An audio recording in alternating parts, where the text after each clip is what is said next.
The radio went silent at 0547 hours. Sergeant Kiera Ashford pressed her eye against the scope, watching frost crystals form on the metal housing.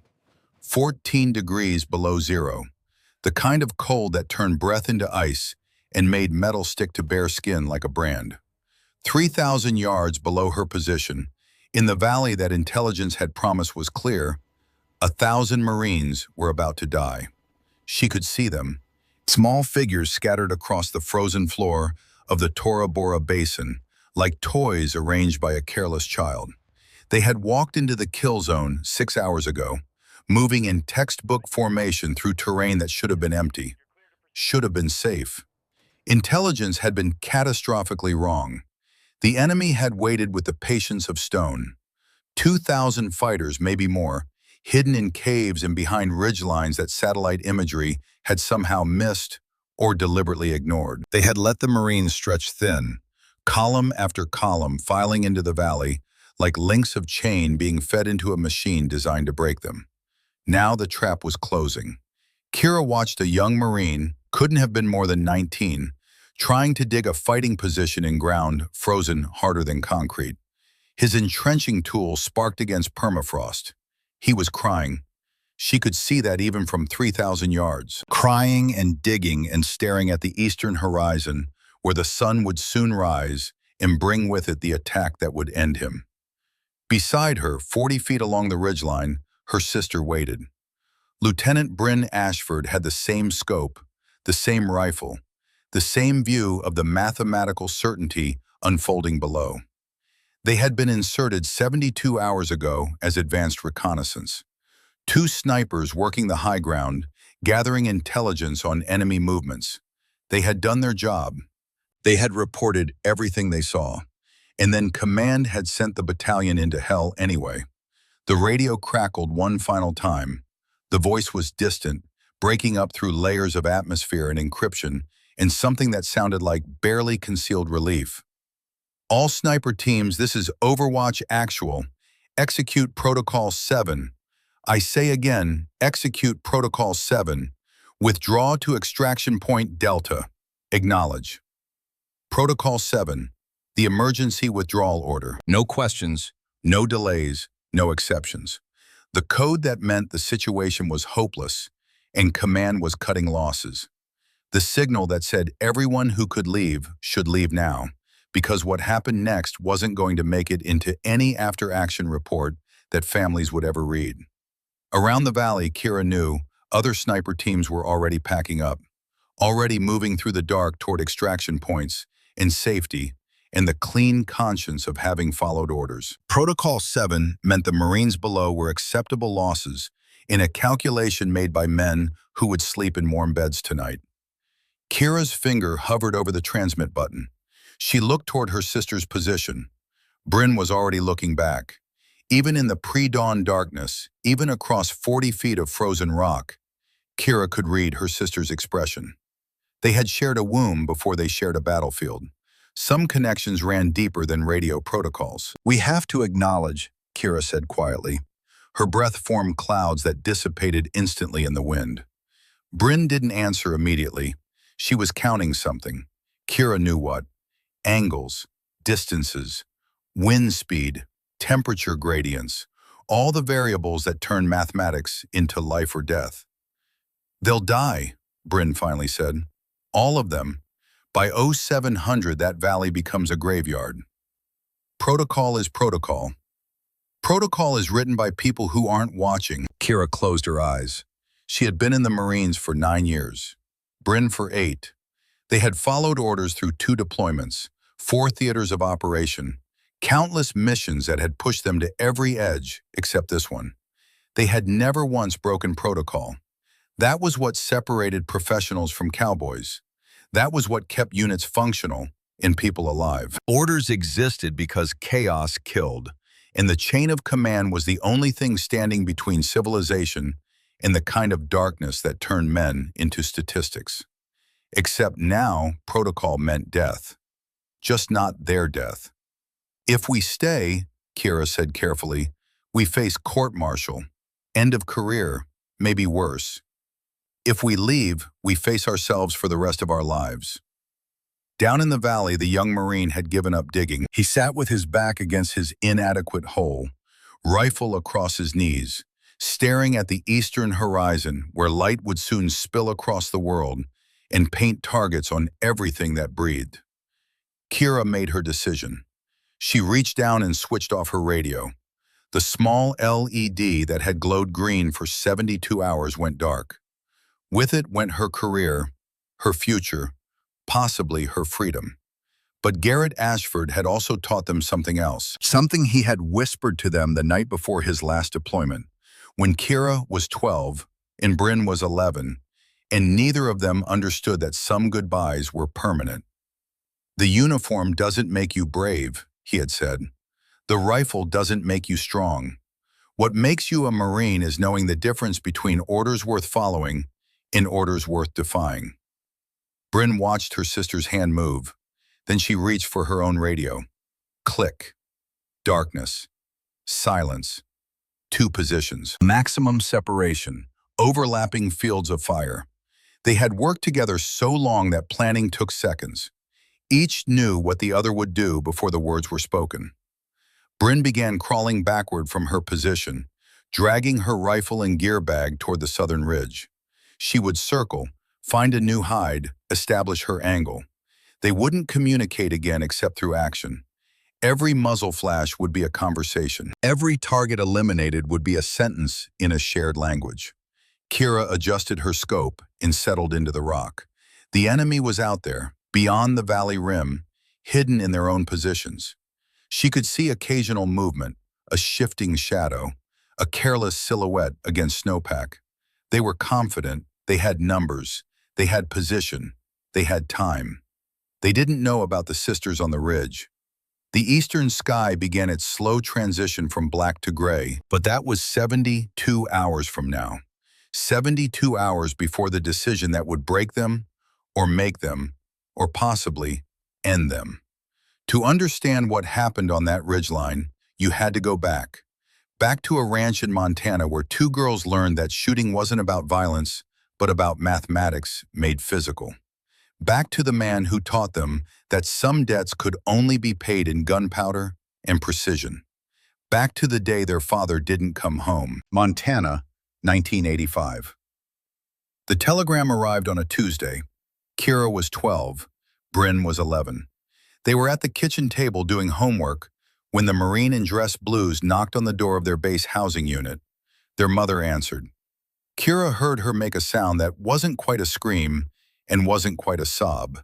Something in between, something that had no name because it lived in the space where hope died. Master Sergeant Garrett Ashford had been killed in action during a classified operation in Afghanistan. The details were sealed. The circumstances were need to know. What the girls needed to know, apparently, was that their father had been put in a box and shipped home with a folded flag in the thanks of a grateful nation. Their mother lasted 6 months. Not dead, just gone. Some women couldn't handle the life, the deployments, the uncertainty, the long silences broken only by brief phone calls from places that couldn't be named. She had held it together while Garrett was alive because the waiting had a purpose. But waiting for a dead man to come home was a different kind of torture. She left on a Sunday, packed 2 suitcases and walked out of their lives as cleanly as snipping a thread. The note said she loved them but couldn't breathe anymore, that the walls of base housing were crushing her, that she needed to be somewhere the sky wasn't full of helicopters and every knock on the door wasn't death coming to call. Kira and Bryn didn't cry. They had learned from watching their father that Marines didn't break in front of the enemy, and grief was just another kind of enemy. You dealt with it the same way you dealt with everything else that tried to kill you. You adapted. You overcame. You moved forward. The man who came for them 2 days later wasn't a social worker or a distant relative. He was a Marine, Colonel Hawthorne Grayson, 50 years old, face like carved granite, eyes that had seen things that never made it into official reports. He had served with their father, saved Garrett's life in Beirut, stood as best man at his wedding, held Kira when she was born. He showed up at the door with a duffel bag and a look that said he wasn't asking permission. "Pack your things," he said. "You're coming with me." They drove north to Montana, to a ranch that sat in the shadow of the Absaroka Mountains, where the wind came down from Canada, carrying the smell of pine and snow and distances that had no end. The house was small, the land was vast. There were no neighbors for 20 miles. Colonel Grayson, he insisted they call him Hawk, but they never did, didn't believe in therapy or grief counselors or any of the soft sciences that tried to put words to things that lived beyond language. He believed in work, in routine, in the kind of exhaustion that made sleep come quick and dreamless. He taught them to shoot, not as recreation, not as therapy, as skill development, as mathematics, as the science of making small pieces of metal travel vast distances and arrive exactly where you intended. They started with .22 rifles, bolt action, iron sights, shooting cans off fence posts at 50 yards. Kiera approached it like an equation. She studied ballistics tables, memorized wind formulas, kept detailed logs of every shot. Her targets showed tight groups, consistent patterns, the evidence of disciplined practice. Bryn shot by feel. She could sense wind shift before it happened. She understood bullet drop through instinct rather than calculation. Her groups were tighter than Kira's, but she couldn't always explain how she achieved them. She just knew. Hawk recognized what he had, two complementary approaches to the same problem: Kira's precision and Bryn's intuition. Together they could reach levels neither could achieve alone. He pushed them harder. By 14, they were shooting .308 at 300 yards. By 16, they were making 1,000-yard shots with variables that would make most trained marksmen weep. Wind, temperature, humidity, the curve of the earth itself.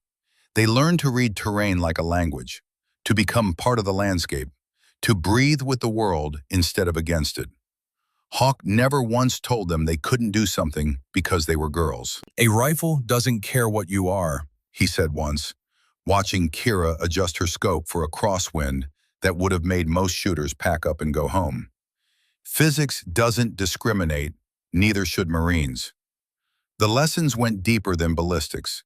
Hawk taught them about consequence, about the weight of choice, about the difference between following orders because they made sense and following orders because you were afraid to question them. "Your father," he said one night, cleaning his rifle on the porch while the Montana sky turned purple overhead. He understood something most people never learn. The uniform gives you authority.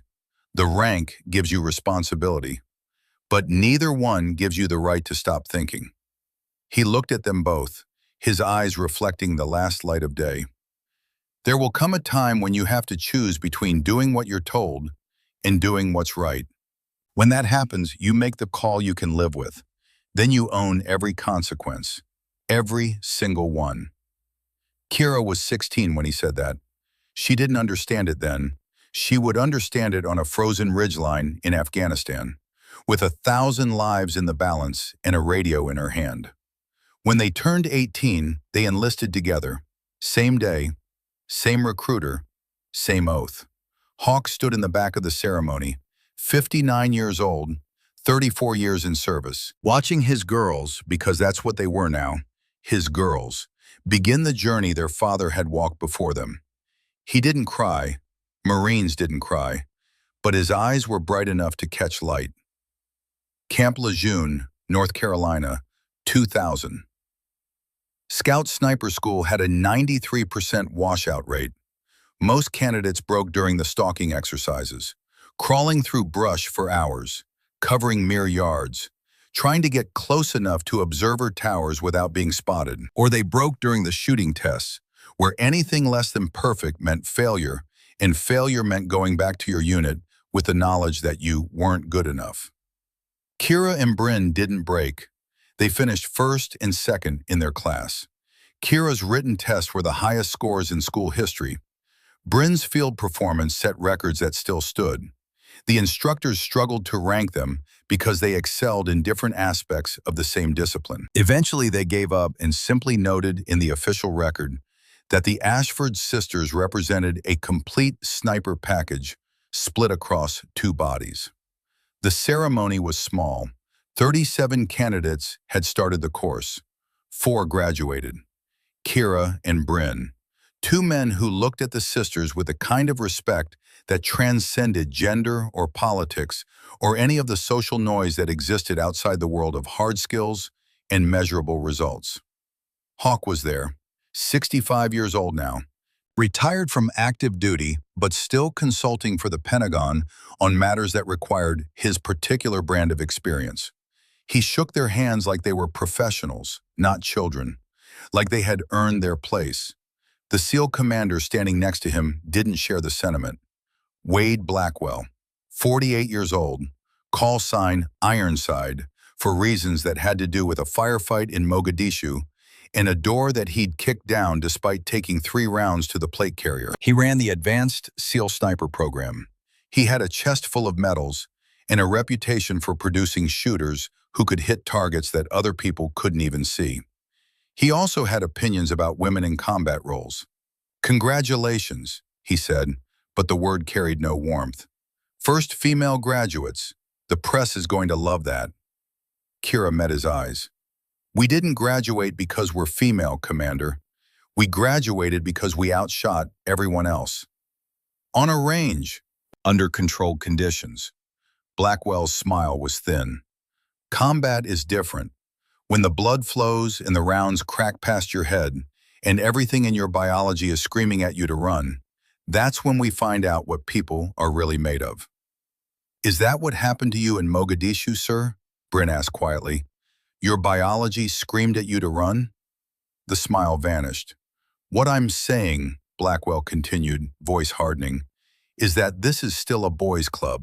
Always has been, always will be. Because when things get real, when the mission requires the kind of cold-blooded focus that separates killers from corpses, women freeze. It's not politics, it's biology. It's 10,000 years of evolution that you can't override with a good range score." Hawk stepped forward, not aggressive, just present, the way a boulder becomes present by existing. "Commander Blackwell," he said quietly, "these 2 can shoot the wings off a fly at 1,000 yards in a crosswind. They can stalk to within spitting distance without being detected. They can read terrain, wind, and light better than most of the men you've trained. If you want to test whether they freeze under pressure, put them in the field. Then we'll talk." Blackwell looked at Hawk, then at the sisters. His expression was unreadable. "Fine," he said. "Qualification shoot, tomorrow. 1,200 yards, 35-mile-per-hour crosswind, cold bore, no warm-up shots. Both have to hit center mass on a 12-inch target. If they can do that, I'll shut up about biology." "And if we do?" Kira asked. "Then I'll buy you both a beer and admit I was wrong." The smile came back, sharp as broken glass. "But you won't. Nobody makes that shot first round in those conditions. Certainly not," he caught himself, "certainly not without extensive preparation." The shoot was scheduled for 0600. They didn't sleep. Instead, they sat in the barracks running calculations. Wind speed, temperature, humidity, the Coriolis effect, everything that could push a bullet off course during its 2-second flight through hostile air. Kira worked with notebooks and tables. Bryn sat with her eyes closed, visualizing the shot. 2 different methods, same goal. At 05:45, they walked to the range. Blackwell was already there. So was half the training cadre, apparently called in to watch what they expected to be a demonstration of female limitations. The wind was howling. Flags stood straight out, the kind of conditions that made veteran shooters check the forecast and decide to train another day. Kiera shot first. She settled into position, controlled her breathing, felt the wind, did the math, adjusted for everything that mattered and some things that didn't, just to be sure. The rifle was an extension of her body. The scope was an extension of her eye. The bullet was an extension of her will. She squeezed. The rifle spoke. 200 yards away, the target shivered. Center mass. 2 inches from perfect center. Bryn didn't bother with calculations. She simply lay down, found the target, felt the wind, and fired. Her round hit 3 inches higher than Kira's. Both shots would have been instantly fatal. The range went silent. Blackwell stared at the targets through his spotting scope. His jaw worked like he was chewing something bitter. Finally, he lowered the scope and looked at the sisters. "Lucky," he said. "Want us to do it again?" Bryn asked. He didn't answer, just walked away. But as he passed Hawk, he muttered something too quiet for the sisters to hear. Later, Hawk told them what it was. "Maybe I'm wrong. Maybe." Not an admission, not an apology, but from a man like Wade Blackwell, it was as close as they were going to get. 3 months later, when the towers fell and America went to war, Kira and Bryn volunteered for the first deployment to Afghanistan. Blackwell signed their transfer orders without comment.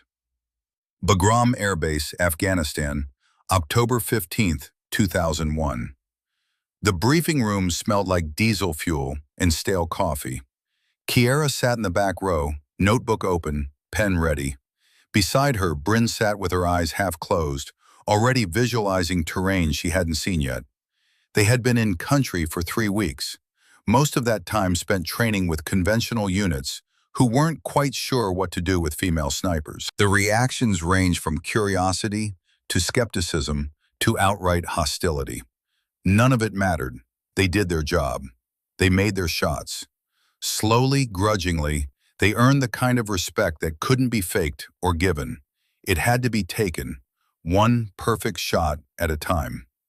The mission briefing was being run by General Victor Caldwell, 52 years old, 2 stars, eyes on a third. He had the bearing of a man who had calculated exactly how many successful operations it would take to reach the Joint Chiefs, and was willing to spend whatever resources necessary to make the math work. "Gentlemen," he began, then caught himself, "and ladies, we have actionable intelligence on a high-value target compound in the Tora Bora region. Taliban leadership, possibly Al-Qaeda. We're sending 3rd Battalion through the eastern approach to flush them out. Air support will be on station to engage when targets break cover." Kira raised her hand. Caldwell's expression flickered with something that might have been annoyance. "Sergeant Ashford, sir, the eastern approach puts our Marines in a natural kill box. If the enemy has prepared positions on the ridgelines, intelligence indicates the ridgelines are clear. With respect, sir, I'd like to see that intelligence. We've been running reconnaissance in that sector for..." "Your reconnaissance is noted in the file, Sergeant. Hire has access to satellite imagery and SIGINT that you don't. The area is clear. Your role is to provide overwatch, not to question operational planning." Bryn spoke up. "General, if the satellite imagery is wrong..." "It's not wrong, Lieutenant." Caldwell's voice hardened. "We have the best intelligence apparatus in the world. If there were 2,000 enemy fighters hiding in those ridgelines, we would know about it. What we need from you is disciplined observation and accurate reporting. Can you do that? Or do I need to assign this mission to someone who can follow orders?" Kira and Bryn exchanged a glance. "We can do that, sir," Kira said quietly. "Good. You'll insert via helicopter at 2200 hours. Establish observation posts on the northern ridge. Report enemy movement. Do not engage unless you have no other option. We want the enemy to think they're safe until the battalion arrives. Then we collapse the trap and air support does the rest." He smiled. 3rd Battalion gets to go home with minimal casualties. The enemy gets a cruise missile wake-up call. Everyone wins. The briefing ended. As the room cleared, Hawk appeared at Kira's elbow.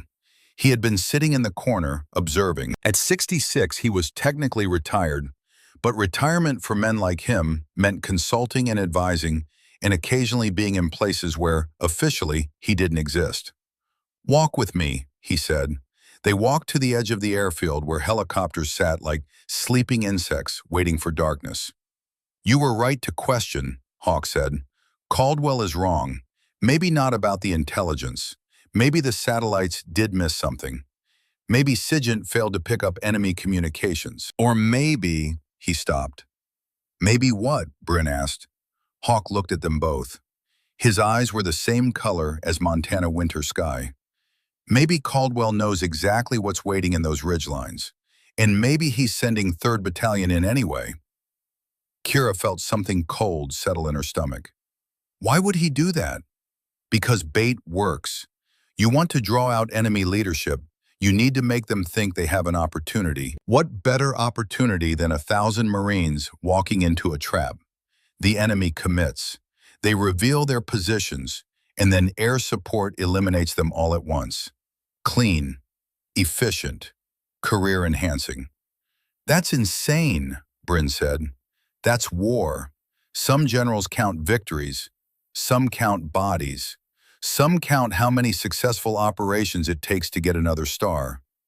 Hawk put his hand on Kira's shoulder. You're going to see things up on that ridge. Things that don't match what you've been told. When that happens, you'll have a choice. Follow orders and watch people die. Or break protocol and maybe save them. If we break protocol, I know what happens. So do you. But here's what your father told me the night before he died. Hawk's voice went quiet. He said the uniform doesn't make you brave. The rifle doesn't make you strong. What makes you a Marine is knowing the difference between orders worth following and orders worth defying. He released her shoulder. I'll be watching from here. I have back-channel communication with some people in the Senate Armed Services Committee. If things go wrong, if you have to make the hard call, do it. I'll handle the politics. And if the politics don't work? Hawk smiled. It wasn't a happy expression. Then you'll have a hell of a story to tell at your court-martial. At 2200 hours, the helicopter lifted off. Kira and Bryn sat in the cargo bay, surrounded by gear and darkness, and the knowledge that they were about to be inserted into terrain that might be empty or might be crawling with enemy fighters that intelligence had somehow missed or deliberately ignored. The flight took 40 minutes. They rappelled into darkness on a ridgeline 3,000 yards above the valley floor. The helicopter vanished immediately, running dark, leaving them alone with the wind and the stars and the vast emptiness of Afghan night. They moved to their observation points, established hides, set up their rifles and optics and all the equipment that would let them see what was coming before anyone else did. For 48 hours they watched, and what they saw confirmed everything Hawk had warned them about. The ridgelines weren't empty, they were full.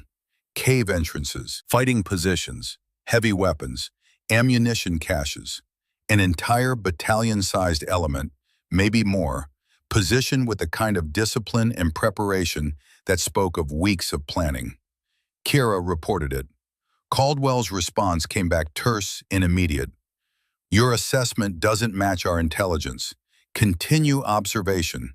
Do not compromise your position with unnecessary communication. She reported it again 6 hours later. Same response.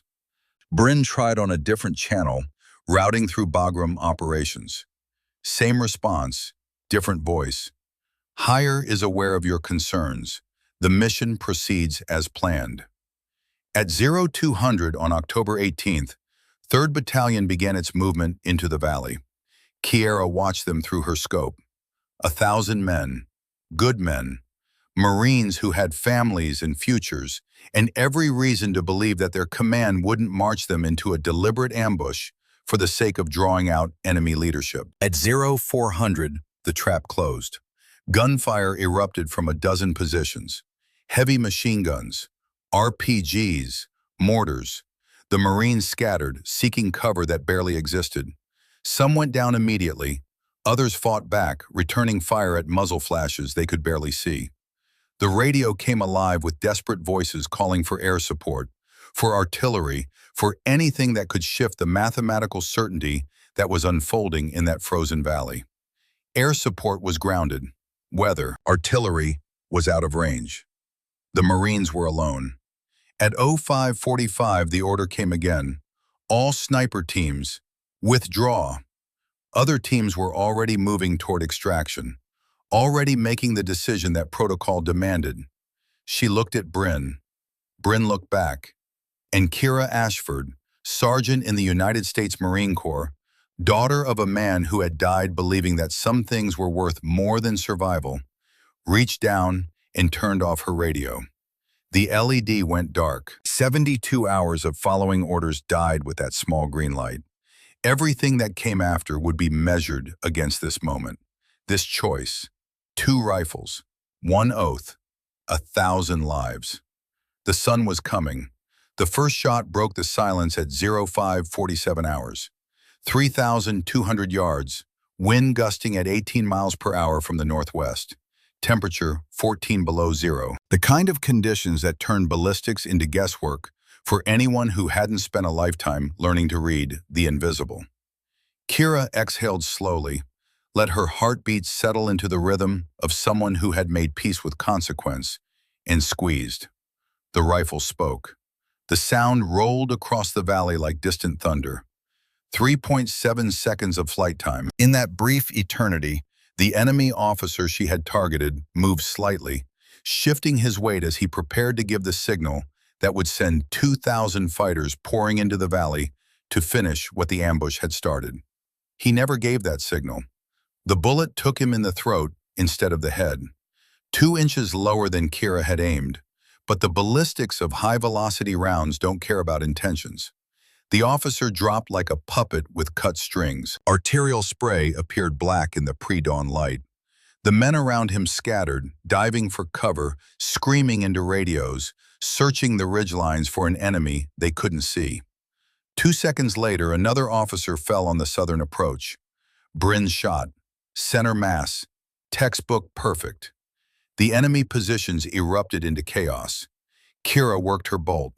The empty casing ejected, spinning away into the dark. She chambered another round and was already scanning for her next target before the brass hit stone. Doctrine said, move after 1 shot. Never fire twice from the same position. The enemy would triangulate muzzle flash, call in mortars, and you would die in the hole you were too stubborn to leave. But doctrine assumed you valued survival over mission. Doctrine assumed you weren't trying to save 1,000 Marines with 94 bullets. Kira stayed put and found her second target, a platoon leader rallying his troops, pointing toward the valley floor where the Marines huddled in inadequate cover. He was good, getting his people organized, restoring order in the chaos. That made him a problem. She shot him through the chest. He fell backward, and the soldiers he had been directing scattered again. 3 commanders down in 90 seconds. Nobody knew how many snipers they were facing. Nobody knew where the shots were coming from. Nobody wanted to be the 4th officer to die. Bryn fired again from the south. Kira couldn't see the target, but she recognized the rhythm. Steady, methodical, making every round count the way Hawk had taught them on a Montana ranch that felt like it existed in a different universe. Down in the valley, the Marines were starting to realize something had changed. The attack that should have come with the dawn hadn't materialized. Instead, the enemy was pinned, confused, taking casualties from an invisible threat that struck without warning and vanished without trace. Kira scanned the enemy positions through her scope, reading the battlefield the way other people read books. She could see fighters pointing at each other, arguing, looking toward officers who were no longer standing. Command structure was fracturing. Initiative was dying. The confident attackers were becoming confused defenders. A radio crackled, not hers, which she had turned off. This was her scanner, preset to common enemy frequencies. The voice was frantic, speaking in Pashto that she didn't need to translate to understand. Multiple snipers, long-range precision fire, casualties among leadership, requesting orders. Good. Let them believe in multiples. Let them believe they were facing an entire platoon of ghosts instead of 2 women with a death wish. Kira shifted her aim to the eastern approach where the sun was painting the horizon in shades of amber and gold. Beautiful morning for dying. She found a cluster of soldiers preparing a heavy machine gun. The crew was working efficiently. Gunner, assistant gunner, Ammunition handler. Well-trained. Professional. She shot the gunner first. He collapsed across the weapon. The assistant gunner reached for him, trying to pull him away from the gun. Human instinct overriding tactical sense. Bryn's rifle spoke from the south. The assistant gunner crumpled beside his friend. The ammunition handler looked around wildly, saw nothing but empty ridgeline and death that came from nowhere, and made the smart choice. He ran. 4 minutes to sunrise. The enemy was supposed to be attacking by now, pouring into the valley, overwhelming the Marines through sheer numbers in superior position. Instead, they were pinned by an invisible threat they couldn't locate or suppress. But they had resources that Kira and Bryn didn't. Within seconds of the machine gun crew going down, she heard a new sound. The distinctive whump, whump of mortars being deployed. Not targeting the valley anymore, targeting the ridgeline. The first mortar round landed 300 yards south of Kira's position. Too far to be dangerous, but close enough to show they were guessing her location. The second round landed closer, 200 yards. They were walking fire along the ridge, trying to flush her out or kill her through saturation. Kira didn't move. Movement would give away her position more surely than staying still. She pressed herself flat against the rock and kept shooting. A squad leader organizing his troops. Gone. A soldier with a radio, likely a forward observer calling in those mortars. Gone. A fighter trying to drag a wounded comrade to safety. She hesitated on that one. Shooting wounded or those rendering aid violated the rules of warfare. But he was also carrying a rifle, also part of the enemy force, and she couldn't afford mercy when 1,000 Marines were depending on her bullets. She shot him in the leg, not lethal, enough to take him out of the fight. A compromise with her conscience. The mortars were getting closer. Bryn would be facing the same problem. They couldn't stay in these positions much longer, but they couldn't leave either. Moving meant losing the angles, losing the effectiveness, losing the illusion that the ridgeline was filled with defenders. Kira made a decision. She switched her radio back on. Not to command. She had burned that bridge when she turned off her radio and defied Protocol 7. But the Marines in the valley would be monitoring their tactical frequency. She keyed the microphone and spoke quietly, calmly, with the voice of someone in complete control. Any Marine receiving this transmission, this is Overwatch. You have sniper support on the ridgeline. Maintain your positions. Help is coming. Sunrise protocol is in effect. Acknowledge if you copy. Silence for 3 seconds. Then a voice. Young, cracking with emotion. Private First Class Tyler Brennan, though Kira didn't know his name yet. 19 years old. From a small town in Ohio where nobody had ever heard of Tora Bora or Protocol 7 or the mathematics of acceptable losses. Overwatch, this is 3rd Battalion Actual. We copy. We thought we were alone. Kira's throat tightened. The professionalism she had wrapped around herself like armor cracked just slightly. Enough to let in the weight of what she was doing, the enormity of the choice she had made. You're not alone, battalion. Hold your positions. Make them pay for every yard. We've got your back. Who are you? Kira looked down at the valley, at the 1,000 Marines who had been written off as acceptable losses, at Tyler Brennan and all the other young men who had trusted their command to value their lives as more than pieces on a strategic chessboard. Ghosts, she said, and turned the radio back off. She went back to shooting. The mortars were landing in a pattern now, walking north along the ridge. They would reach her position in the next salvo. She could stay and die, or move and break the illusion. Bryn made the choice for her. Another shot from the south, but this one wasn't aimed at enemy troops. It was aimed at the mortar position itself. 3,500 yards, extreme range, shooting at a target she could probably barely see. The round hit one of the mortar tubes, dead center. Kira didn't know if Bryn had been aiming for the tube or the crew.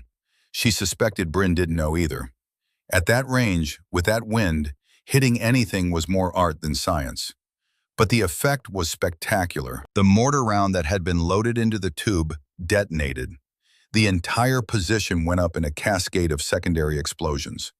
Ammunition cooking off, tubes warping in the heat, men screaming and running and dying in fire that had been meant for the ridgeline. The mortar fire stopped. Kira allowed herself a tight smile. That was Bryn.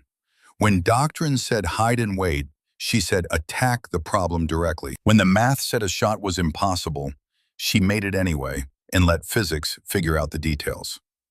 The sun broke the horizon. Golden light spilled across the valley floor, illuminating 1,000 Marines who had survived to see it. They were battered, exhausted, probably low on ammunition, but they were alive. And the attack that was supposed to come with dawn hadn't come.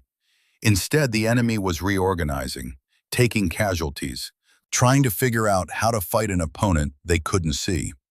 Kira scanned the valley rim through her scope. She counted at least 30 bodies, enemy soldiers and officers who would never see another sunset. Bryn had probably accounted for another 15 or 20 on the southern approach. 45 enemy down, 49 rounds expended between them. 955 enemy fighters remaining, 45 rounds left. The mathematics still didn't work, but the psychology was shifting. Fear was spreading through the enemy positions like frost across glass. And fear, Kira knew, was a weapon more powerful than any bullet. Through her scope, she saw something that made her heart sink and soar in the same moment. Vehicles moving toward the valley from the east. Not enemy reinforcements. These were different, larger, moving in the distinctive pattern of a mechanized column. For one terrible moment, she thought command had sent armor to finish what the ambush had started. To eliminate the evidence, to ensure that whatever happened in this valley stayed buried under official reports and classified annexes. Then she recognized the profiles. American vehicles, M1 Abrams tanks, Bradley fighting vehicles. The full weight of American armor rolling through the Afghan dawn like the hand of God reaching down to pluck the faithful from the fire. Reinforcements. Someone had countermanded Protocol 7, or the situation had changed priority, or some officer somewhere had decided that 1,000 lives were worth the risk after all. Help was coming, real help, with armor and infantry and all the resources that Kira and Bryn didn't have. They had bought enough time. The Marines would survive. Kira keyed her radio one final time. 3rd Battalion, Overwatch, armor column approaching from east, ETA 15 minutes. Hold position and prepare for friendly arrival. Overwatch, we copy. Thank you. We, whoever you are, thank you. Kira didn't respond. She safed her rifle and began the process of withdrawing from her position. Bryn would be doing the same from the south. They needed to be gone before the reinforcements arrived, before anyone asked questions about who had been providing sniper support, before command realized that 2 Marines had defied Protocol 7 and stayed behind to do what the chain of command had decided was impossible. They had saved 1,000 Marines, and in doing so, they had ended their careers.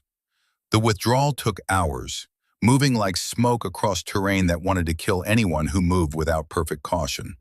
The enemy was still out there, still hunting for the snipers who had devastated their attack, still dangerous despite being broken. Kira covered 3 miles in 4 hours. Every depression was a potential hide. Every ridge was a potential sniper position. She moved with the patience of someone who understood that speed was just another way to die. Bryn would be paralleling her route on the southern slope. They had planned this during their initial insertion. Multiple exfiltration routes, coded rally points, contingencies for contingencies.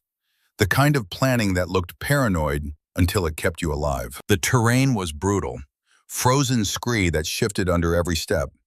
Ice sheets that could send you sliding down a cliff face to break on rocks below.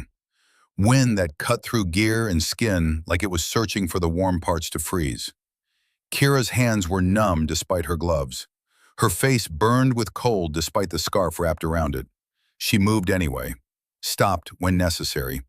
Use the scope to scan ahead before committing to each new section of ground. This was the part of combat that never made stories. The grinding hours of exhaustion and discomfort. The slow work of staying alive when adrenaline had burned off and all that remained was will. Behind her, she heard the sounds of battle resuming. The armor had arrived. The Marines were being reinforced. The enemy was withdrawing, their attack broken, their leaders dead, their confidence shattered. The valley was being held. Kira allowed herself no sense of victory. Victoria meant questions. Victory meant investigations. Victory meant someone would want to know who had ignored Protocol 7 and why. She reached the first rally point by midday, a cluster of rocks that formed a natural shelter, marked on their map with coordinates that meant nothing to anyone but the two of them. Bryn wasn't there yet. Kira waited, checked her watch. Bryn should have reached this point 30 minutes ago if she had moved at normal pace. 45 minutes ago if she had been delayed by enemy patrols. An hour passed. The fear that Kira had been holding at bay since she turned off her radio finally found its way in. Bryn was never late, even in training, even in exercises where timing didn't matter. Bryn had an internal clock that was never wrong. If she wasn't here, something had happened. Kira forced herself to think tactically. Bryn could be pinned down, could be injured, could be taking an alternate route for reasons Kira couldn't know. Moving to search for her meant exposing herself, risking both of them, possibly creating a crisis where none existed. She waited another hour, used the time to strip and clean her rifle, check her remaining ammunition, eat from the cold rations in her pack, professional habits to keep panic at bay. Her radio crackled, Bryn's voice barely a whisper. North route compromised, taking South Ridge, 2 hours. Kira exhaled. Copy. See you soon. The transmission ended, short, encoded, using terms that would sound like static to anyone scanning frequencies. Bryn was alive, moving, delayed but not in immediate danger. Kira settled into wait. The sun tracked across the sky. The temperature rose from brutal to merely bitter. In the distance, she could see helicopters moving over the valley, medevac birds extracting wounded, cargo birds bringing in supplies. The Marines were being taken care of. The system was working now that someone in command had decided they were worth saving. Bryn appeared exactly 2 hours later, materializing from the rocks like she had been born from stone.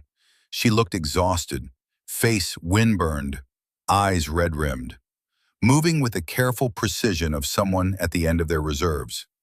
Ran into a patrol, Bryn said quietly, dropping her pack. Had to detour 5 miles east. Contact avoided. Hid in a crevasse for an hour while they searched. She pulled out her water bottle, took a long drink. They're looking hard. We hurt them. We saved them, Kira corrected. Same thing, depending on perspective. Bryn sat down heavily. What's the plan? Kira had been thinking about that for hours. Command knows someone stayed behind. They'll investigate. They'll find evidence, shell casings, disturbance patterns, ballistics. Eventually, they'll figure out it was us. How long? Days, maybe a week if we're lucky. Bryn nodded. She had known this was coming. They both had. Court-martial, best case scenario. Worst case, they make an example. Dereliction of duty during combat operations, refusing direct orders, operating outside chain of command. Kira listed the charges like an inventory of their sins. We could be looking at years in military prison. Worth it? Kira looked at her sister, at the woman who had followed her into hell without hesitation, who had turned off her radio, knowing exactly what it meant. Is it? Bryn looked back toward the valley, toward the place where Tyler Brennan and 1,000 other Marines had been given a tomorrow they shouldn't have had. Yeah, she said, it's worth it.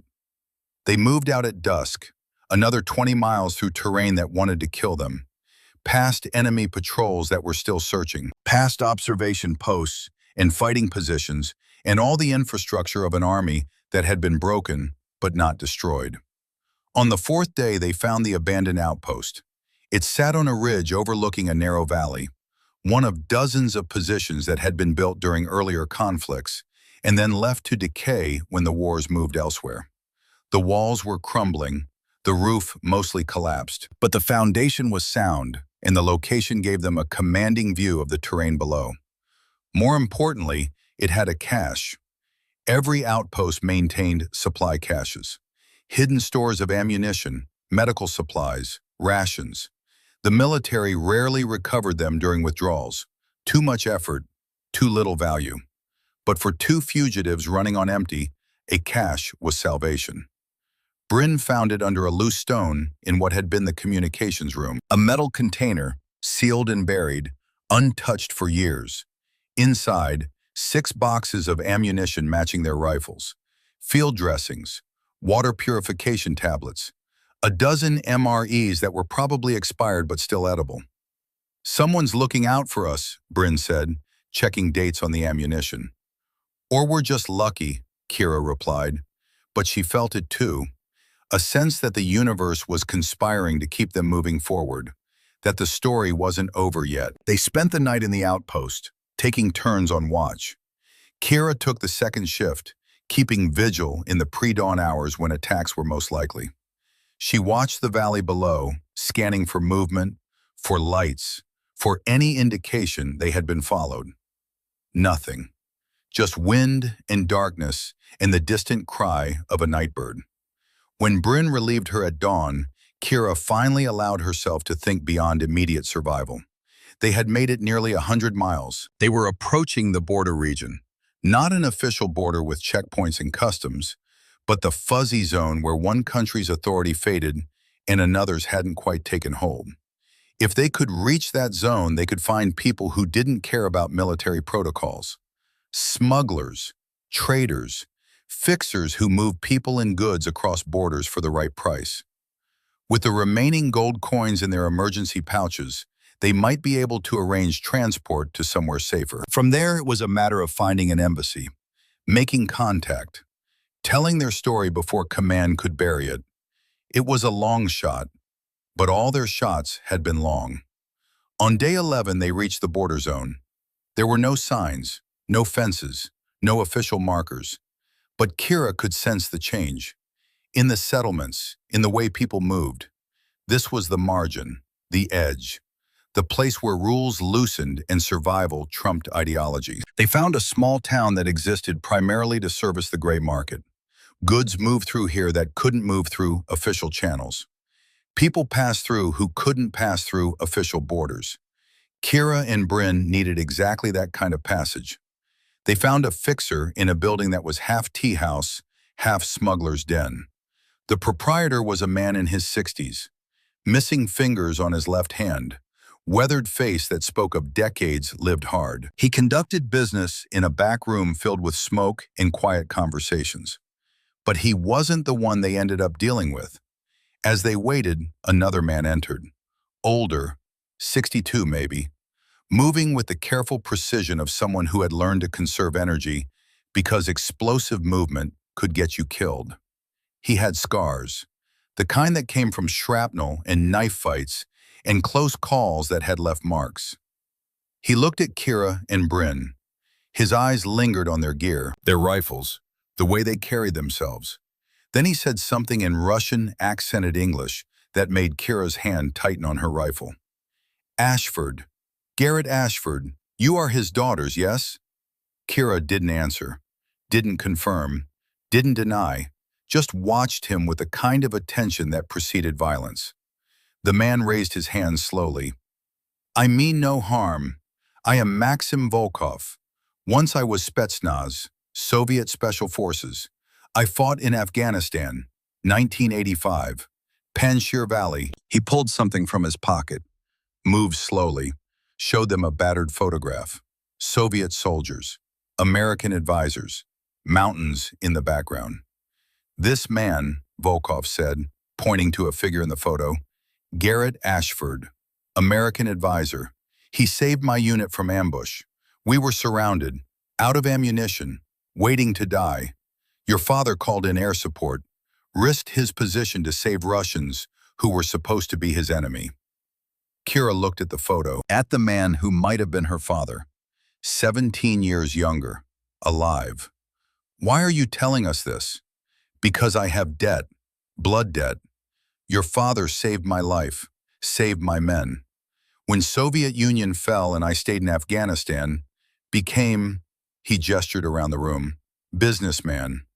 I always wondered if I would have chance to repay. Now you are here. You need help, yes?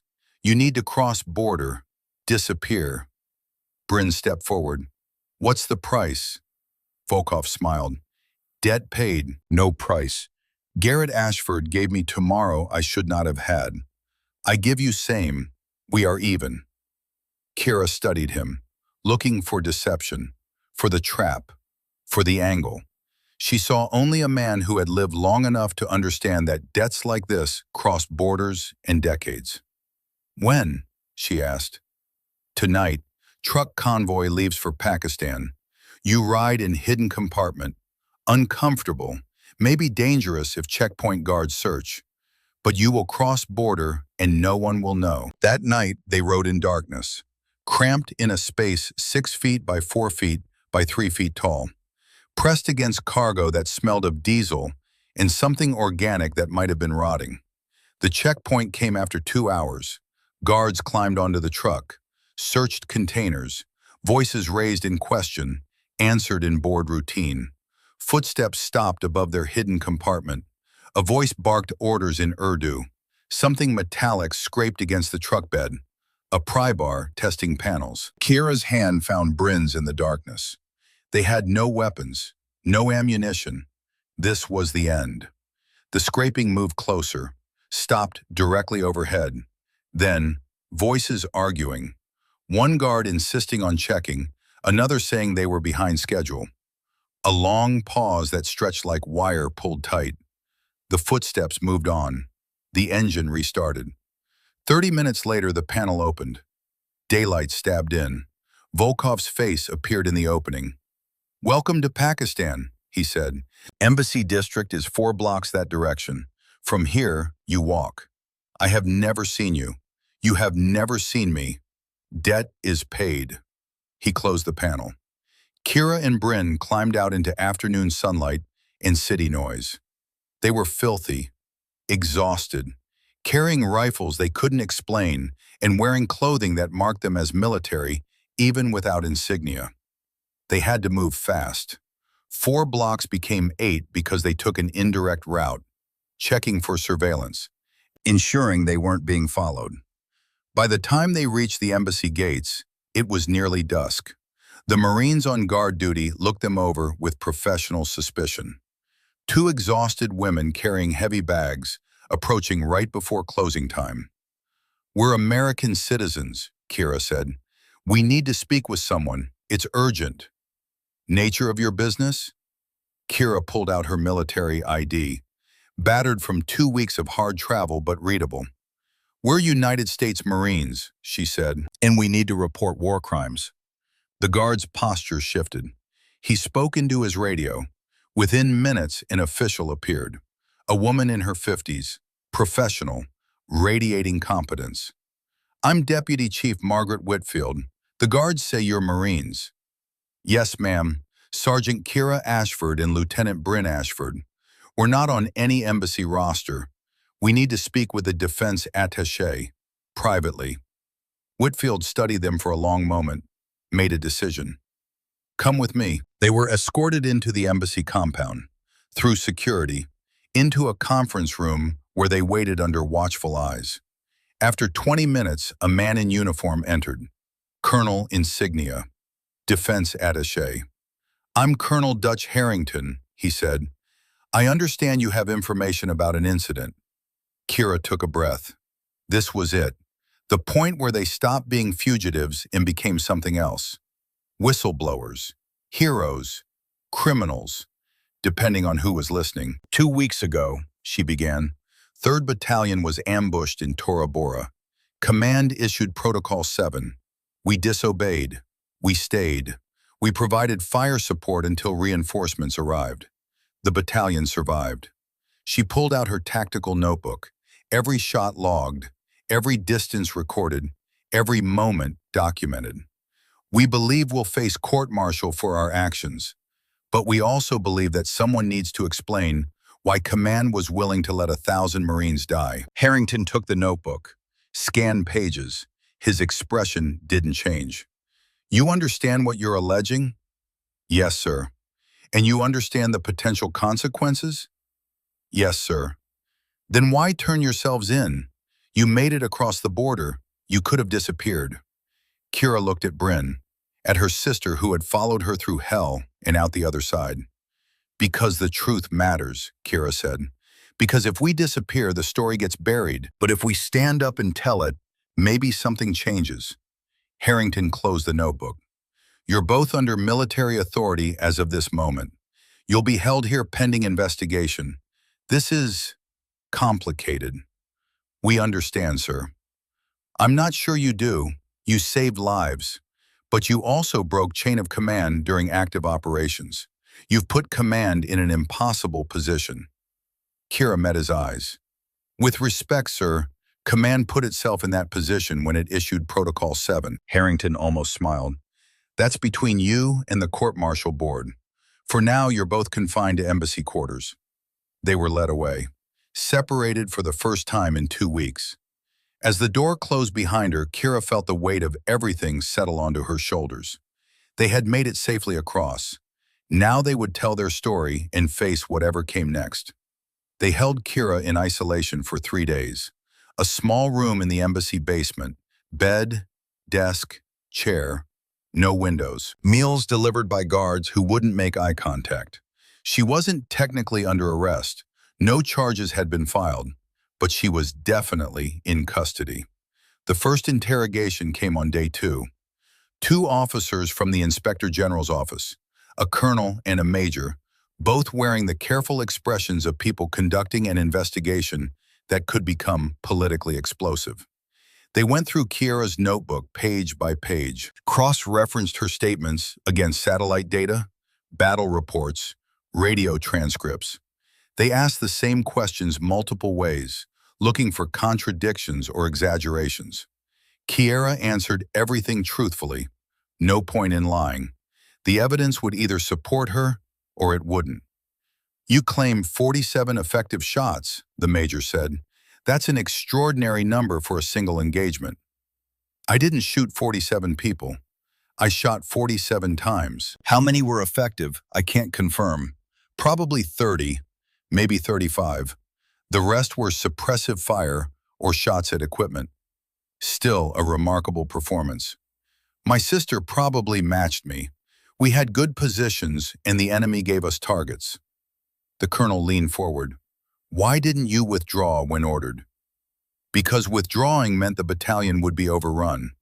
Protocol 7 is meant to preserve assets. We calculated that our presence could preserve more assets than our withdrawal. That's not your calculation to make, Sergeant. No, sir, but it was the calculation we made anyway. The interviews continued for hours. They took breaks, came back with new questions, probed for inconsistencies. Kira answered until her voice was raw, then kept answering. On the 3rd day, they brought in Bryn. The sisters were kept separated, seated across a table in the same conference room where they had first made their report. Bryn looked tired but unbroken. They weren't allowed to speak to each other directly. The officers asked questions, directed answers.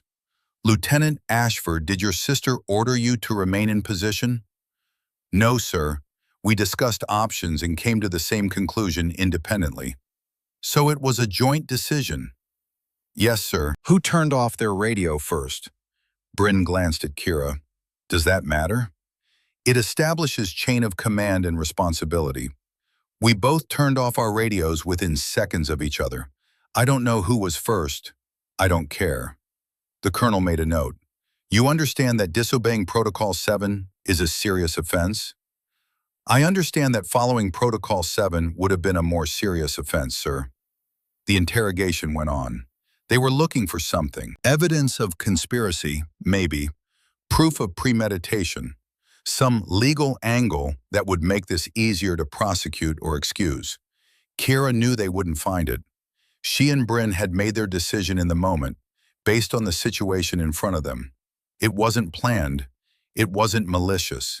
It was just two Marines making the call they thought they had to make. Finally, after 8 hours of questioning, the colonel closed his file. You'll both remain in custody pending command review. A court-martial board is being convened. You'll have access to legal counsel. In the meantime, you're restricted to embassy grounds.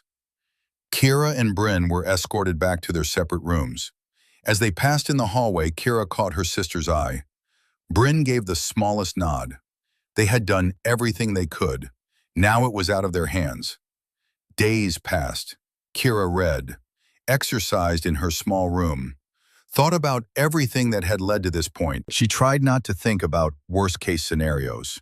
Years in military prison, dishonorable discharge, the end of everything they had worked for. But she couldn't stop thinking about Tyler Brennan, the young Marine in the valley, whether he had gone home, whether he knew about the sisters on the ridge. On the 7th day, Colonel Harrington returned. "You have a visitor," he said. "Not official, not part of the investigation, but someone asked to see you, and I'm allowing it." He led Kira to a different conference room. Sitting at the table was a man she would have recognized from 1,000 yards away. Colonel Hawthorne Grayson, 67 years old now, face more weathered than she remembered, but the eyes were the same, Montana winter sky, sharp enough to cut. "Sergeant," he said, "how are you holding up?" "Colonel," Kira's throat tightened. "I'm fine, sir." "Sit down." She sat. Grayson studied her for a long moment. "I've been briefed on what you and Bryn did. The IG showed me your tactical logs, your fire patterns, your casualty estimates." He paused. "You saved those Marines. All of them. I wanted you to know that before anything else happens. You did the right thing." "Then why does it feel like we're being punished for it?" "Because the system doesn't know how to handle people who think for themselves. The military runs on discipline, on the idea that orders flow down and obedience flows up. You disrupted that. You proved that sometimes the people on the ground know better than the people giving orders." Grayson leaned back. "That terrifies command more than any enemy ever could. So they're going to make an example of us. They're going to try. But here's what you need to understand. I've been working channels in Washington, Senate Armed Services Committee, some friends who owe me favors. The story is leaking. Not from me directly, but information has a way of finding light." "What kind of information?" "The kind that shows General Caldwell knew about the ambush before he sent 3rd Battalion into that valley.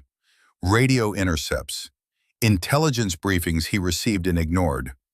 Evidence that suggests he deliberately used those Marines as bait to draw out enemy leadership." Kira felt something cold settle in her chest. "That's what you warned me about, at Bagram. And it's worse than I thought. Caldwell wanted a career-making operation, a big kill, high-value targets eliminated in a single strike. The Marines were acceptable losses in that equation. When you and Bryn stayed behind and saved them, you didn't just disobey orders. You ruined his operation and exposed his recklessness. So he's coming for us. He already has. The court-martial is his idea. He wants you buried quietly, dishonorably discharged for disobeying orders. The story goes away. The Marines get to keep pretending Protocol 7 was the right call, and Caldwell moves on to his 3rd star. Grayson pulled out a folder, slid it across the table. "But I'm not going to let that happen. This contains everything my people have dug up on Caldwell. His communications logs, his intelligence briefings, testimony from analysts who warned him about the ambush. All of it is going to the defense attorney who's been assigned to your case." "Who is she?" "Captain Nora Kincaid, JAG officer, 12 years experience, sharp as a blade and mean as a badger when she thinks someone's getting railroaded. She'll use this to build your defense." Kira looked at the folder, at the evidence that could save them or destroy them, depending on how the court chose to see it. "What if it's not enough? Then you'll go to prison, but you'll go knowing you did the right thing, knowing you saved 1,000 lives, knowing that your father would be proud." Grayson's voice softened. Garrett told me once that the worst thing a Marine could do wasn't make a mistake. It was make a mistake and pretend someone else was responsible. You owned your choice. That counts for something. He stood to leave, paused at the door. One more thing. I'm going to testify at your trial. So is Colonel Sutherland. So is every Marine from 3rd Battalion who wants to stand up and say that 2 snipers saved their lives when command gave up on them. Caldwell wants to bury you. We're going to make sure the whole country is watching when he tries. 6 weeks later, they were flown back to the United States. Marine Corps Base Quantico. Processed. Assigned legal counsel. Given the formal charges in a ceremony that felt more like a funeral than a legal proceeding. The charges were severe. Disobeying a direct order in time of combat. Operating outside established chain of command. Unauthorized engagement with enemy forces. The 3 guilty verdicts carried maximum combined sentences of 37 years in military confinement. Their lawyer was exactly what Grayson had promised. Captain Nora Kincaid, mid-40s, red hair pulled back in a tight bun, green eyes that missed nothing. She was blunt in their first meeting. The facts aren't in dispute. You disobeyed orders. You broke protocol. Command has documentation of everything. The only question is mitigation. Can we convince the court that your actions were justified under the circumstances? Can we? Kira asked. Maybe. The challenge is that the military can't function if everyone gets to decide which orders to follow. The court has to balance your specific situation against the broader principle of discipline. Kincaid spread out documents on the table between them. Our best argument is necessity defense, that following orders would have resulted in greater harm than disobeying them. But that requires proving command made the wrong call with Protocol 7. We have evidence, Bryn said, and the prosecution will counter that tactical decisions aren't made by sergeants and lieutenants in the field. They're made by command with access to a larger strategic picture. Kincaid looked at both sisters. Be prepared for this to get ugly. The Corps is divided on this. Some people see you as heroes. Others see you as a threat to good order and discipline. The trial will become a proxy for that larger debate. The court-martial lasted 3 weeks. The prosecution presented their case methodically. Radio transcripts showing the Protocol 7 order. Testimony from the operations officer who had issued it.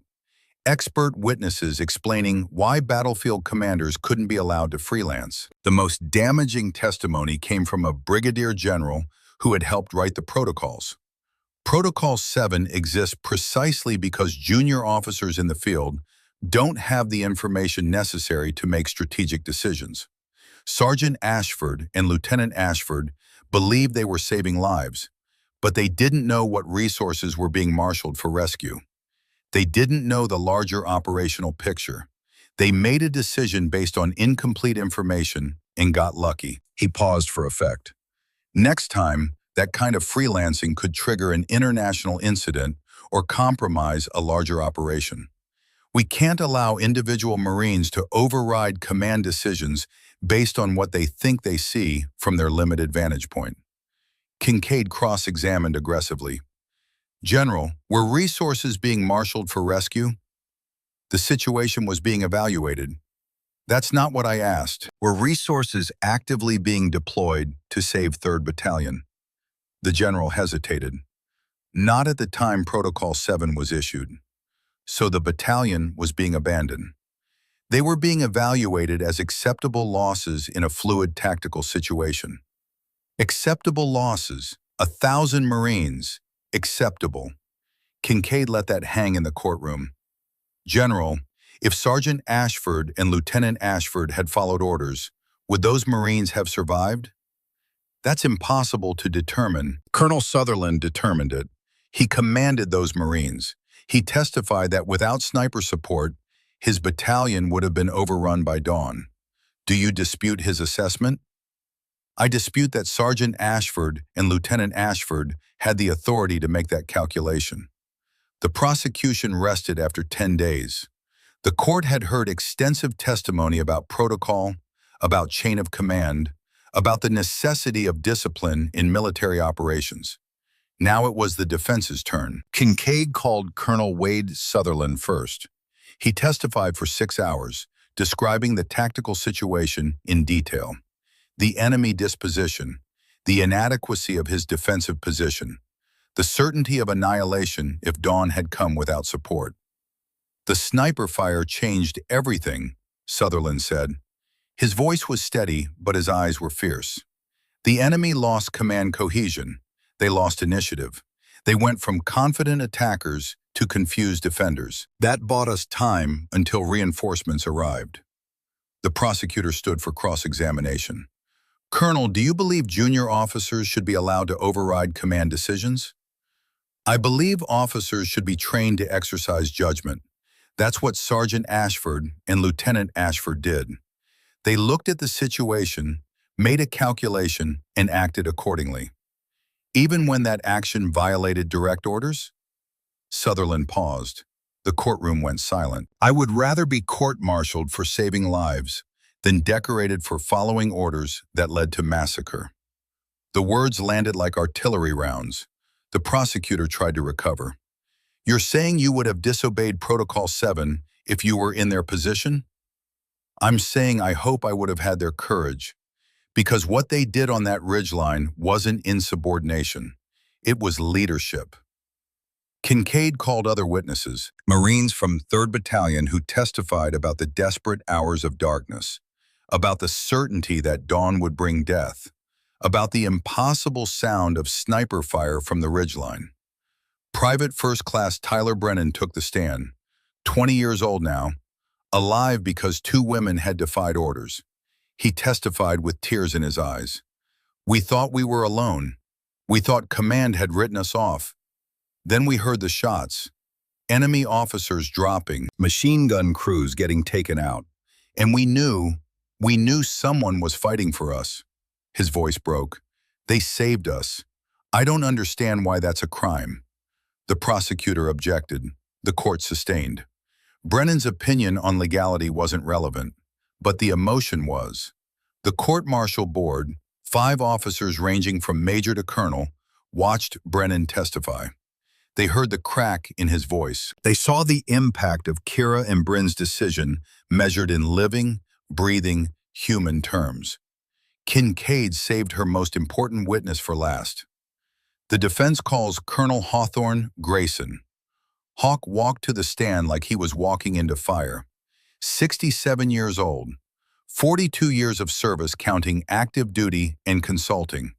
More decorations than most officers would earn in 3 careers. He was sworn in. Kincaid established his credentials, his experience, his relationship to the Ashford sisters as their trainer and mentor. Then she got to the heart of it. Colonel Grayson, you trained Sergeant Ashford and Lieutenant Ashford from the age of 12. In your professional opinion, are they capable of making sound tactical decisions under pressure? They're 2 of the finest tactical minds I've ever worked with. Sergeant Ashford has the analytical precision of a computer. Lieutenant Ashford has combat instincts that can't be taught. Together, they're exceptional. Did you know they were going to disobey Protocol 7?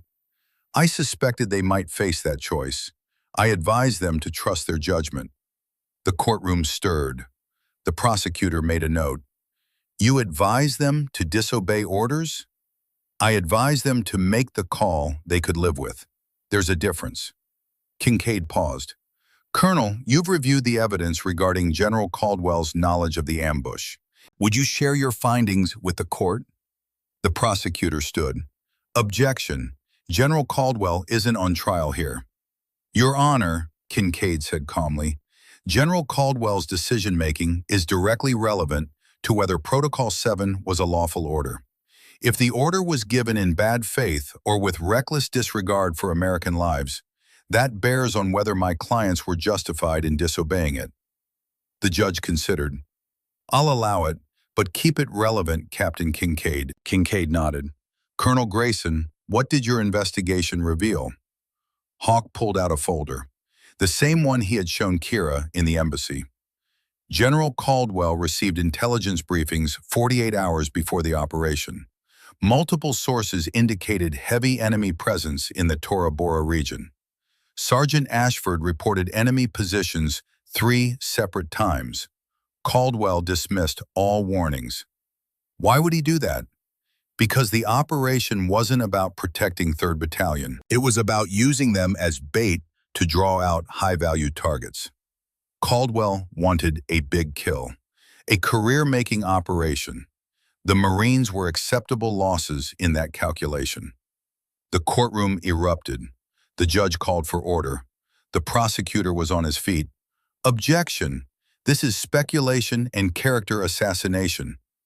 It's evidence, Kincaid said, holding up the folder. Radio logs, intelligence briefings, testimony from analysts, all showing that General Caldwell knew the risks and sent those Marines in anyway. The judge looked at the folder.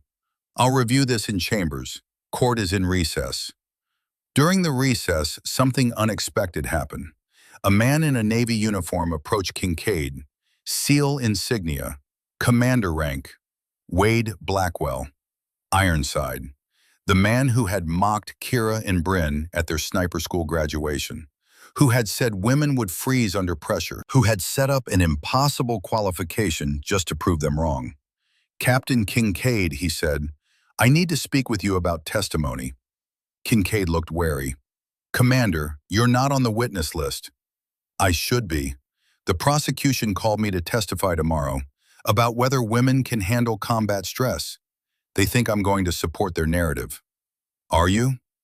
Blackwell looked past Kincaid to where Kira and Bryn sat at the defense table. No, he said. I'm going to tell the truth. The next day, the prosecution called Commander Wade Blackwell to the stand. The prosecutor smiled. This was supposed to be their star witness, a decorated SEAL commander who had publicly questioned whether women belonged in combat roles. Commander Blackwell, based on your extensive experience training special operations personnel, can you speak to the differences in how men and women handle combat stress? Blackwell looked at the prosecutor, then at the court-martial board, then at Kiera and Bryn. He was silent for a long moment. I can speak to how I've been wrong, he said finally. The prosecutor's smile faltered. Excuse me? When Sergeant Ashford and Lieutenant Ashford graduated from sniper school, I said women would freeze under pressure. I said biology would override training. I said combat was a boys' club and they didn't belong. Blackwell's voice was steady, certain. I was wrong. What those two did on that ridgeline, I've trained SEALs for 20 years. I've seen operators with a decade of experience crack under less pressure. 94 rounds, 45 enemy casualties, perfect fire discipline under mortar attack. Tactical communication that saved 1,000 Marines while they were being hunted. He leaned forward.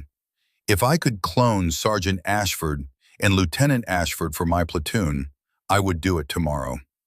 They're not just good female snipers. They're two of the best snipers I've ever seen. Period. The courtroom went silent. The prosecutor tried to recover. But Commander, surely you agree that discipline requires... I agree that those two showed more discipline in that valley than the general who ordered Protocol 7. They showed more tactical judgment than the officers who ignored their warnings. They showed more courage than everyone who followed orders and left those Marines to die. Blackwell looked directly at the court-martial board. You want to court-martial them for saving American lives? Fine, but history is going to remember them as heroes and the rest of us as cowards who punish them for it. He stepped down. The prosecution rested their case early. What else could they say after that? Kincaid called Kiera and Bryn to testify last. Kiera went first. She described her thought process clearly, without apology or false humility. She had weighed options. She had chosen the course of action most likely to preserve life. She had known it violated protocol. She had done it anyway.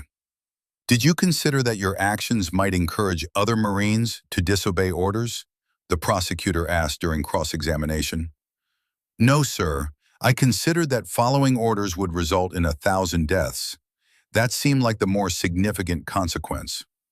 You put your judgment above command's judgment. I put the lives of Marines above a protocol that didn't account for the actual situation we faced. The prosecutor pressed harder. Kira didn't yield. She had spent 2 weeks running through mountains, 6 weeks preparing for this moment. She knew what she had done and why. She wouldn't pretend otherwise to make the court more comfortable. Bryn's testimony was shorter but equally firm. "Do you regret your actions, Lieutenant?" "No, sir. I'd do it again." The trial concluded. Closing arguments were made. The board retired to deliberate. Kira and Bryn waited for 3 days. On the 4th day, they were called back to the courtroom. The room was packed. Word had spread during the trial. Media had picked up the story. Twin sisters court-martialed for saving battalion. Public opinion was divided. Veterans groups were loudly supporting Kira and Bryn. Military leadership was mostly silent, letting the process play out. The board filed in. 5 officers, their faces carefully neutral. The president of the board was a colonel with combat decorations from 3 wars. He carried a folder containing the verdict. "The court-martial board has reached findings on all charges," he announced. "The accused will remain standing." Kira felt Bryn shift slightly beside her. Their shoulders were almost touching. They had faced everything else together. They would face this together too. "On the charge of disobeying a direct order in time of combat, we find the accused," the colonel paused, "guilty." Kira's stomach dropped. She had expected this. The facts were undeniable, but hearing it stated formally still hit hard. "On the charge of operating outside established chain of command, we find the accused guilty." 2 for 2. One more charge remaining. "On the charge of unauthorized engagement with enemy forces, we find the accused guilty." 3 guilty verdicts. The maximum sentences now loomed. Years in confinement, dishonorable discharge, the end of their military careers, and possibly their freedom. But the colonel wasn't finished. This board has considered extensive testimony regarding the circumstances surrounding these violations. We have heard from commanders, from Marines whose lives were preserved, from experts on military protocol and tactical decision-making. We have reviewed the tactical situation in detail and assessed the likely outcomes had the accused followed orders. He looked directly at Kira and Bryn.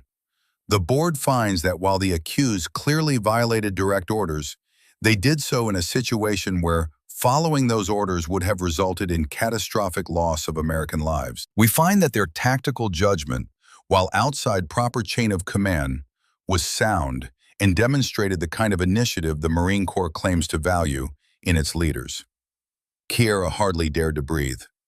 Therefore, while upholding the guilty verdicts on all charges, this board recommends sentencing at the minimum end of available options.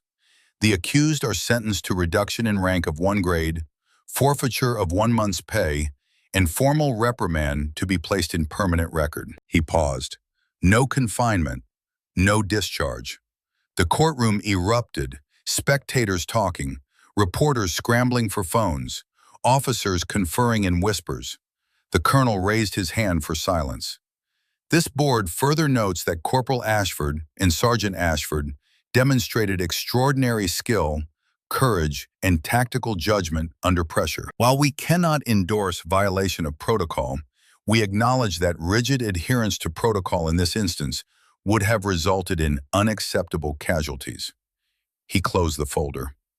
This court-martial should serve as impetus for review of Protocol 7 and similar doctrines to ensure they account for the kind of tactical flexibility demonstrated by the accused. This court-martial is concluded. The accused are released from custody and returned to duty status pending administrative processing of these findings. The gavel fell. Kira and Bryn remained at attention for a moment, processing. They were guilty. They had been convicted. But they weren't going to prison. They weren't being discharged. They had been demoted and reprimanded, but they were still Marines. Captain Kincaid was smiling. That's about as good as we could have hoped for. The board threaded a perfect needle, upheld discipline while acknowledging you saved lives. Colonel Sutherland appeared from the gallery. Congratulations, you're officially criminals with commendations. Sir? Kira wasn't sure she had heard right. The board included a commendation in your files. You'll have both a formal reprimand and a formal commendation. Future commanders will have to decide which matters more. He shook both their hands. I've already decided. If either of you want a position in my command, you've got it. Bryn laughed, the first genuine laugh Kira had heard from her in months. Are you sure you want snipers who don't follow orders? I want snipers who know when orders are wrong and have the courage to act accordingly. That's different than not following orders. Sutherland smiled. Think about it, no rush.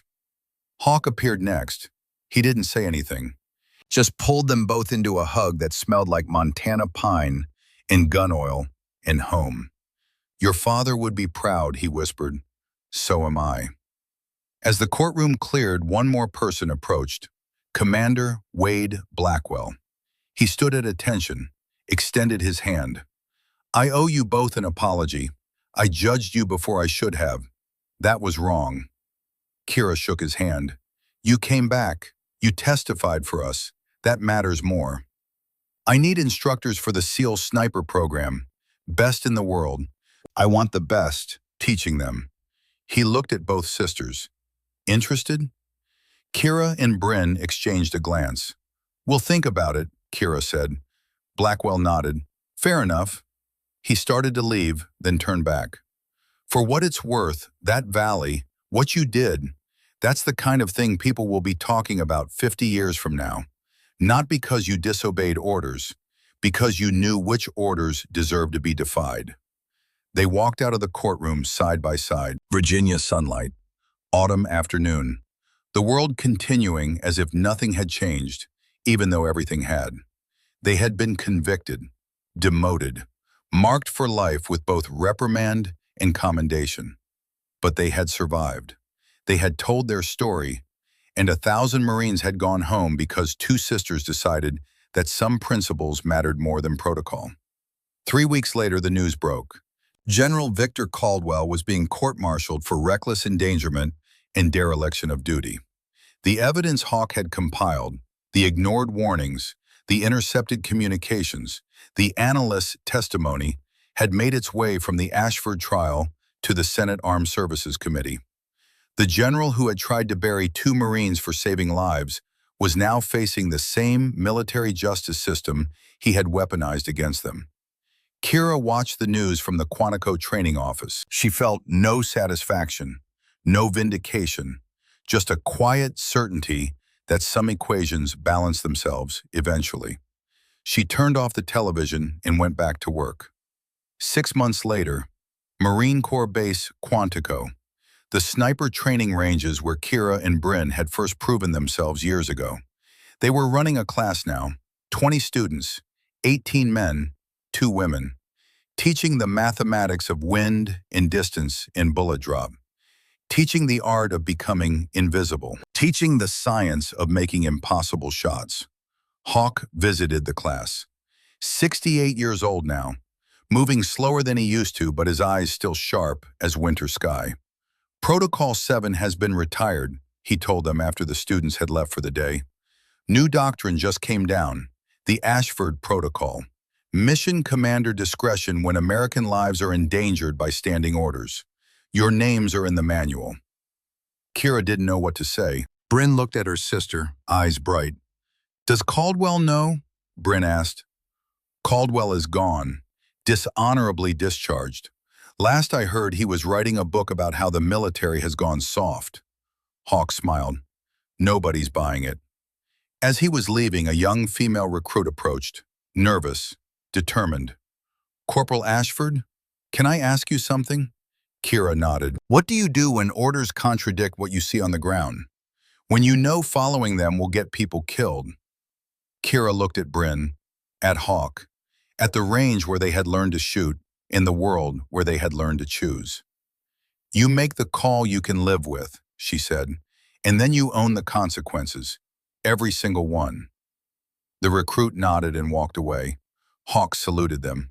They returned it. And Kira Ashford, corporal in the United States Marine Corps, daughter of a man who had taught her the difference between orders worth following and orders worth defying, went back to work teaching the next generation that courage sometimes meant saying no to people who thought they had all the answers. The story would follow them for the rest of their careers. The Ashford sisters, the snipers who defied Protocol 7, the women who chose lives over orders. Some would use it to question their judgment. Others would use it to celebrate their courage. Kira didn't care about either interpretation. She cared that Tyler Brennan had gone home to Ohio, that 1,000 Marines had lived to fight another day, that somewhere in the official records there was an account of what happened when two women decided that protocol was negotiable, but human life wasn't. That was enough. The rest was just noise. Years later, when Colonel Hawthorne Grayson passed away at the age of 83, 500 Marines attended his funeral. Among them were Kira and Bryn Ashford, both now officers again after working their way back up through the ranks. They stood at attention as the honor guard folded the flag, as taps played across Arlington National Cemetery, as a life of service was honored the way all such lives should be honored, with respect, with gratitude, with the knowledge that some people plant trees they'll never sit under. At the reception, an old man approached them, 80s maybe, moving with the careful precision of someone who had survived things that should have killed him. "You are Ashford daughters," he said in Russian accented English. Kira recognized him immediately. Maxim Volkov, 20 years older than when they had last seen him in that border town. Still alive, still carrying the debt her father had given him. "Your father was a good man," Volkov said. "He saved my life. You saved many lives. This is Ashford way, yes? To save when easier to leave." He handed Kira a photograph, the same one he had shown them 20 years ago. Soviet soldiers and American advisors in Afghan mountains. "For you, remember that debts cross borders, that saving one life can echo for generations. Your father taught me this. You teach world." He walked away. Kira looked at the photo, at her father, young and alive and frozen in time before the war took him, at the Russian soldiers he had saved, at the chain of consequences that had led to two daughters being saved by a man whose life their father had preserved decades earlier. Everything connected. Every choice rippled forward. Every bullet had a trajectory that didn't end when it hit its target. Bryn stood beside her, looking at the same photograph. "He would have been proud," Bryn said quietly. "Of what? Getting court-martialed? Of us making the hard call. Of us owning it. Of us still being here to teach others." Kira folded the photograph carefully, put it in her pocket next to Hawk's dog tags, which he had left to her in his will. "Yeah," she said, "he would have." They walked through Arlington together, past rows of white headstones marking lives given in service, past the tomb of the unknown soldier, where guards still marched in precision 24 hours a day, past memorials to wars fought and won and lost and still being understood. Somewhere in America, Tyler Brennan was probably coaching his son's baseball team, or teaching his daughter to drive, or living the life he had earned on a frozen ridgeline when two women decided he was worth saving. Somewhere the Marines they had pulled back from the edge were growing old with families who never knew how close they had come to not existing. Somewhere the next crisis was building. The next impossible choice was forming. The next person would have to decide between following orders and doing what was right. And when that moment came, maybe they would remember the Ashford sisters. Maybe they would remember that courage sometimes looked like disobedience, that honor sometimes meant court-martial, that the right choice wasn't always the safe choice. The math had never made sense, but then again, the best decisions rarely did. They had made their choice on a ridgeline at dawn. They had faced the consequences at noon, and they had survived to see the sunset. That was victory enough. Everything else was just the echo. 20 years after the ridge, Quantico Range, early morning. Colonel Kiera Ashford, the rank she'd earned back twice over, stood watching two young snipers take their qualification shots. Sisters, 18 months apart, both deadly, both arguing about win calculations. One shot by math, one shot by feel. She smiled. Lieutenant Colonel Bryn Ashford appeared at her elbow, coffee in both hands. They had stayed together through everything that came after. Different commands, same purpose. "Think they'll make it?" Bryn asked. Kira watched the sisters adjust their scopes. Debate. Decide. "Yeah," she said. "They'll make it." The rifles spoke together. Downrange, both targets shivered. Center mass. Perfect. Some things didn't change. Some things shouldn't. The sun was coming up over the range, painting everything gold. Just like that morning in Tora Bora. Just like every morning that came after. They had made the call they could live with. And they had lived.